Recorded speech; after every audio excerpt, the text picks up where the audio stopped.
এখানে তেলে পেঁয়াজ ভেজে নিয়েছি, তারপরে এখানে আমি ছোট গুঁড়ো চিংড়িগুলো দিয়ে দিচ্ছি। তারপরে হচ্ছে আমি এখানে কিছুক্ষণ নাড়াচাড়া করে আমি চিংড়িটাকে ভেজে নিচ্ছি, খুব ভালোভাবে চিংড়িটাকে আমি ভেজে নিয়েছি।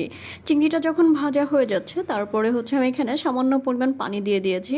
পানি দিয়ে এরপরে আমি এখানে আদা রসুন বাটা দিয়ে দিচ্ছি, এরপরে হলুদের গুঁড়া, তারপরে মরিচের গুঁড়া, তারপরে হচ্ছে ধনিয়ার গুঁড়া দিয়ে দিচ্ছি, এরপরে পরিমাণ মতো লবণ দিয়ে দিচ্ছি। এখানে কিন্তু আমি সব মশলা একদমই অল্প পরিমাণ দিয়েছি, কারণ এই সবজিটা আজকে রান্না হচ্ছে আমার জন্য, কারণ গত কয়েকদিন ধরে আমার গ্যাস্ট্রিকে খুব প্রবলেম হচ্ছে, মশলাযুক্ত কোনো খাবারই খেতে পারছি না। যার জন্য আজকের এই খাবারটা একদমই আলাদা করে রান্না করা, একদমই কম মশলা দিয়ে রান্না করা। তারপরে এখানে যখন মশলাটা ভালোভাবে কষানো হয়ে যাবে তারপরে আমি এখানে সব সবজিগুলো দিয়ে দিচ্ছি।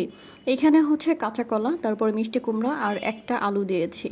এটা সব সবজিগুলো দিয়ে তারপরে ভালোভাবে সবজিটাকে কষিয়ে নিচ্ছি। কিভাবে করে কষিয়ে নিচ্ছি সেটা দেখাই যাচ্ছে। একটু কম জালে তারপরে সবজিগুলোকে একটু আমি ভালোভাবে কষিয়ে নিচ্ছি। কম জালে দিলে এই সবজিগুলো একটু সিদ্ধ হয়ে যাবে খুব দ্রুত সময়ের মধ্যে, তারপরে হচ্ছে বেশি পরিমাণ পানি দিতে হবে না। দেখাই যাচ্ছে আমি কিভাবে করে সবজিগুলোকে কষিয়ে নিচ্ছি। সবজিটা যখন কষানো হয়ে গিয়েছে তারপর এখানে আমি অল্প পরিমাণ পানি দিয়ে দিচ্ছি পুরোপুরিভাবে সবজিটা রান্না করার জন্য।